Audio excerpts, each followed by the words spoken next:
Hello students, welcome back to my YouTube channel geography Guru. आज के इस एपिसोड में हम बात करने वाले हैं क्लास 10th हिंदी की वर्कशीट नंबर 67 यानी कार्यपत्रक संख्या 67 के बारे में। आज का हमारा पाठ रहेगा जॉर्ज पंचम की नाक। जॉर्ज पंचम की नाक पाठ व्यंग्य शैली में लिखा गया है। इसमें व्यंग्य किया गया उस समय की परिस्थितियों के बारे में जब जॉर्ज पंचम महारानी एलिजाबेथ के साथ भारत भ्रमण पर आए थे। कैसे तैयारियां की गई थी, कैसी सनसनी भारत में फैली हुई थी, किस तरीके से फोटोग्राफर की फौज तैयार थी, वो बड़े रोचक तरीके से इस पाठ में बताया गया है। तो चलिए शुरुआत करते हैं हम आज की इस वर्कशीट की। जैसा कि आप अपनी स्क्रीन के ऊपर देख पा रहे हैं, ये हमारी वर्कशीट नंबर 67 यानी कार्यपत्रक संख्या 67 है। हमारा विषय हिंदी है, जिसमें हम जॉर्ज पंचम की नाक इस पाठ को पढ़ने और समझने की कोशिश करेंगे, जो हमारी कृतिका भाग 2 से लिया गया है। आज की दिनांक रहेगी 14 दिसंबर 2020। आज हम नया पाठ जॉर्ज पंचम की नाक, जो एक व्यंग्य विधा है, उसको हम पढ़ने और समझने की शुरू करेंगे, पढ़ने और समझने की कोशिश करेंगे। इस पाठ के लेखक है कमलेश्वर जी। हास्य विनोद शैली में अपनी बात को कहना, जिससे कि सामने सुनने वाले को या फिर जो सामने जिससे बात की जा रही है उसको बुरा भी ना लगे, उसे हम व्यंग्य शैली कहते हैं। यानी मजाक मजाक में गहरी बात कह दी जाती है और सुनने वाले को या फिर जिसको हम कह रहे हैं उसको बुरा भी नहीं लगता, उसे बोलते हैं व्यंग्य शैली। इस पाठ में ऐसे ही मजाकिया अंदाज में देश की व्यवस्था पर व्यंग्य किया गया। यानी जब जॉर्ज पंचम भारत पहुंचे थे तो भारतीय लोग किस तरीके से उत्साहित थे और कैसी तैयारियां की जा रही थी, उसको मजाकिया लहजे में, व्यंग्य के लहजे में यहाँ पर बताया गया। तो शुरुआत करते हैं हम इस पाठ की। यह बात उस समय की है जब इंग्लैंड की रानी एलिजाबेथ द्वितीय अपने पति के साथ हिंदुस्तान पधारने वाली थी। अखबारों में उनकी चर्चा जोरों पर चल रही थी। रोज लंदन के अखबारों से खबरें आ रही थी कि शाही दौरे के लिए कैसी कैसी तैयारियां की जा रही है। ऐसी तैयारियां शायद आपने पढ़ी ना हो, लेकिन पिछले दिनों या पिछले वर्ष कुछ सेलिब्रिटीज़ की शादी हुई थी, तो इसी प्रकार की खबरें हमारे न्यूज़पेपर और न्यूज़ चैनल वाले दिखाने पे लगे हुए थे। तो ऐसी उस वक्त भी उत्सुकता होती थी। तो वो उत्सुकता थी कि अखबारों में रोज़ लंदन के जो अखबार थे वहाँ की खबरें यहाँ के अखबारों में आती थी कि शाही दौरे के लिए कैसी कैसी तैयारियाँ की जा रही थी। रानी एलिजाबेथ का दर्जी परेशान था कि हिंदुस्तान, पाकिस्तान, नेपाल के दौरे पर आने कब क्या क्या पहनेगी। उनका सेक्रेटरी और शायद जासूस भी उनके पहले ही इस महाद्वीप का तूफानी दौरा करने वाले थे। तो ये सब कुछ खबरें आ रही थी। हालांकि उस दौर की खबरें और भी ज़्यादा व्यंग्यपूर्ण लगती है, मजाकिया लगती है। आज के दौर में फिर भी ठीक है कि खबरें पहुंच जाती है। उस वक्त जब आने जाने में कई महीने लग जाते थे, तो खबरें जो चटपटी खबरें थी, पता नहीं कैसे यहाँ पर पहुँच रही थी।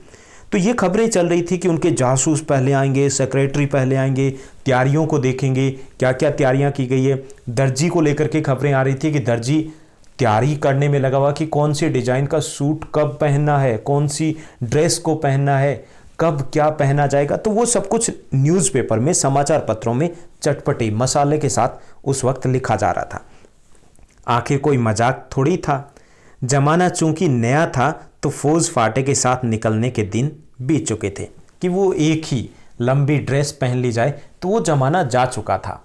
अब नया ज़माना था, नया दौर था, तो हर रोज़ एक नया डिज़ाइन होगा, हर रोज़ कुछ नया होगा। और आखिर महारानी थी, आखिर राजा थे इंग्लैंड के, वो इंग्लैंड के जिसका आधी दुनिया पे कब्जा था उस वक्त। इसलिए फोटोग्राफरों की फौज भी तैयार हो रही थी। किस लिए? क्योंकि महारानी आ रही थी भारत के दौरे पर, तो उनकी फ़ोटोग्राफ भी लेने थे और अखबार के लिए वो चटपटी न्यूज़ भी तो तैयार करनी थी। तो फोटोग्राफर है, उनकी फ़ौज तैयार हो रही थी। इंग्लैंड के अखबारों की कतरने हिंदुस्तानी अखबारों में दूसरे दिन चिपकी नज़र आती थी। पहले दिन वहाँ के अखबारों में होती थी और वही चीज़ें दूसरे दिन, कहने को दूसरे दिन, यहाँ के अखबारों में नज़र आती थी कि रानी ने एक ऐसा हल्के नीले रंग का सूट बनवाया है जिसका रेशमी कपड़ा हिंदुस्तान से मंगाया गया है। करीब 400 पाउंड खर्चा उस सूट पर आया है, ऐसी खबरें होती थी। ऐसा लगता था कि पत्रकार को ही वो बता करके सूट खरीदा गया हो। ऐसे दिखाया जाता था कि जैसे उस दुकान के ऊपर सूट दिखाने वाला वो पत्रकार ही हो। ऐसे चटपटे तरीके से वो खबरें प्रकाशित हो रही थी भारत के अखबारों में, न्यूज़पेपरों में। साथ ही साथ कई प्रकार की और तैयारियां भी चल रही थी। वो सब कुछ भी भारतीय जो न्यूज़पेपर थे, अखबार थे, उनमें दिखाया जाता था। कुछ ऐसी बेसिर पैर की बातें थी वो भी अखबारों में आ रही थी, जैसे रानी जो एलिजाबेथ है उसकी जन्म पत्री भी छापती थी। यानी ये कह सकते हैं कि उस वक्त के जो पत्रकार थे वो भी दीपक चौरसिया से या अर्नब गोस्वामी से कम थोड़ी थे। तो किसी ने तो जन्म पत्री भी पब्लिश कर दी थी, प्रकाशित कर दी थी कि ये देखिए महारानी एलिजाबेथ की जन्म पत्री है। प्रिंस फिलिप के कारनामे भी उस वक्त छापे गए थे कि प्रिंस फिलिप कब जन्म हुआ, क्या करते हैं, क्या शौक है, कब क्या खाते हैं, कैसे रहते हैं, वो सब कुछ कारनामे छप चुके थे। और तो और जब ये खबरें बहुत ज़्यादा हो गई कि मसाला ख़त्म हो गया, तो उनके नौकरों, जो बावर्ची थे, खानसामे यानी जो रसोइये थे, उनकी अंगरक्षकों की उनकी पूरी जीवनी तक लिख दी गई थी कि कौन सा अंगरक्षक है, कहाँ से है, क्या शौक है, सब कुछ। शाही महल में रहने और पलने वाले कुत्तों तक की तस्वीरें थी, वो अखबारों में छप गई थी। यहाँ पर व्यंग किया जा रहा है, मजाक किया जा रहा है, जो एक हद दर्जे की अखबार में खबरें प्रकाशित करने वाले थे कि उन्होंने कुत्तों तक को नहीं छोड़ा। यानी इतनी ज़्यादा उत्सुकता थी, इतनी ज़्यादा उत्सुकता कह लीजिए या फिर ये कह लीजिए कि इतने ज़्यादा हमारे पत्रकार थे उस वक्त फ्री थे, फुर्सत में थे कि कुछ भी छाप देते हैं। बड़ी धूम थी, बड़ा शोर शराबा था। आखिर इंग्लैंड की महारानी आने वाली थी। शंख इंग्लैंड में बज रहे थे और गूंज हिंदुस्तान में आ रही थी। तैयारी वहाँ हो रही थी और उसकी खबरें मसाला लगा करके प्रकाशित यहाँ हो रही थी। इन खबरों से हिंदुस्तान में सनसनी फैल रही थी। जब ऐसी खबरें लगातार चलती रहे तो कई बार जनता भी उत्सुक हो जाती है कि अच्छा इतनी तैयारी हो रही है, चलिए देखते हैं क्या ऐसा बनवाया है, कौन सा नीला रंग है, कहाँ से कब क्या खाने की तैयारी हो रही है। तो भारत में भी वो सनसनी बन रही थी, माहौल बन गया था। राजधानी में तहलका मचा हुआ था।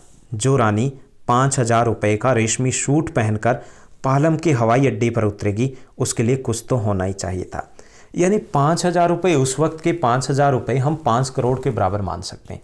उतनी महंगा अगर कोई सूट पहन रहा है तो उत्सुकता थी कि चलो देखते हैं, क्योंकि उस वक्त शायद 2 रुपये में सूट तैयार होता था आम लोगों का।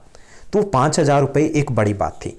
कुछ क्या, बहुत कुछ होना चाहिए, जिसके लिए बावर्ची पहले महायुद्ध में जान हथेली पर लेकर लड़ चुके थे, उसकी शान शौकत के क्या कहने। और वही रानी दिल्ली आ रही थी और उन्होंने अपने मुंह से निकल गया, यानी लेखक के मुंह से भी निकल गया कि वह आए हमारे घर, कभी हम उनको कभी अपने घर को देखते हैं। तो यहाँ पर व्यंगपूर्ण ढंग से बताया गया कि जब महारानी भारत आने वाली थी, जब जॉर्ज पंचम और उनके परिवार के सदस्य भारत आने वाले थे, जॉर्ज फिलिप भारत आने वाले थे, तब कैसी तैयारियां थी भारत में। अब हम प्रश्नोत्तर की तरफ बढ़ते हैं। आज की इस वर्कशीट में 4 प्रश्न दिए गए हैं, लेकिन क्रम संख्या वो 5 दी गई है। बीच में प्रश्न नंबर 3 है, वो गायब हो गया, जिसकी जांच चल रही है। जासूस जो महारानी के साथ आए थे वो जांच करें कि बीच का एक प्रश्न है वो कहाँ गायब हुआ है। तो पहला जो प्रश्न दिया गया कि किसकी फौज तैयार हो रही थी और क्यों। तो फोटोग्राफरों की फौज तैयार हो रही थी क्योंकि इंग्लैंड की महारानी भारत आने वाली थी। इसके लिए तमाम पत्रकार, फोटोग्राफर तैयार थे। आखिर मसाला उनको अपने अखबारों में भी तो चिपकाना था। उसके बाद दूसरा जो प्रश्न दिया गया इस वर्कशीट में कि किसके दर्जी को परेशानी थी और क्यों थी। तो यहाँ पर महारानी एलिजाबेथ के दर्जी परेशान थे क्योंकि इंग्लैंड की महारानी एलिजाबेथ भारत भ्रमण पर आने वाली थी और वह इस बात को लेकर परेशान थे कि ऐसा क्या डिज़ाइन तैयार किया जाए जो अच्छा भी लगे और अलग भी लगे। उसके बाद तीसरा जो प्रश्न दिया गया कि हिंदुस्तान में सनसनी क्यों फैल रही थी। हिंदुस्तान में सनसनी क्यों फैल रही थी ये हमें बताना है। तो महारानी एलिजाबेथ की भारत यात्रा को लेकर प्रतिदिन समाचार पत्रों में चटपटी खबरें प्रकाशित हो रही थी, इसी कारण हिंदुस्तान में सनसनी फैली हुई थी। उसके बाद चौथा जो हमारा अंतिम प्रश्न दिया गया, एक गतिविधि दी गई है कि उपयुक्त जो गद्यांशों में से जय वर्ण के शब्दों को ढूंढकर फिर उन शब्दों से एक एक वाक्य बना करके हमें लिखना है। तो काफ़ी सारे यहाँ पे जय वर्ण के शब्द यहाँ पर हमें मिलेंगे। हमने कुछ ढूंढे हैं जहाँ पर जय का प्रयोग किया गया और उनसे कुछ वाक्य हमने बनाए हैं। महारानी एलिजाबेथ, पहला जो शब्द है एलिजाबेथ में जय है। तो इंग्लैंड की महारानी एलिजाबेथ जब भारत भ्रमण पर उस समय आई तो ये एक बड़ी घटना थी। दूसरा है गूंज। इस समय समाचार चैनलों में केवल कोरोना की गूंज सुनाई दे रही है। तीसरा शब्द रोज है। हमें हर रोज प्रातः सूर्योदय से पूर्व उठना चाहिए। उसके बाद दर्जी शब्द दिया गया। अच्छा दर्जी एक कलाकार होता है। और पांचवा जो शब्द दिया गया हजार, व्यर्थ के हजार शब्दों से चुप्पी कहीं बेहतर है। तो ऐसे कुछ और शब्द भी मिल सकते हैं, आप चाहो तो उनके ऊपर भी जो वाक्य है उन शब्दों को भी वाक्य में प्रयोग कर सकते हो। आज की इस वर्कशीट में बस इतना ही। उम्मीद करता हूँ आपके सभी प्रश्नों के उत्तर आपको मिल गए होंगे। अगर ये वीडियो आपको अच्छी लगी तो इसे लाइक और शेयर करना मत भूलिएगा। Thank you, bye bye, have a nice day.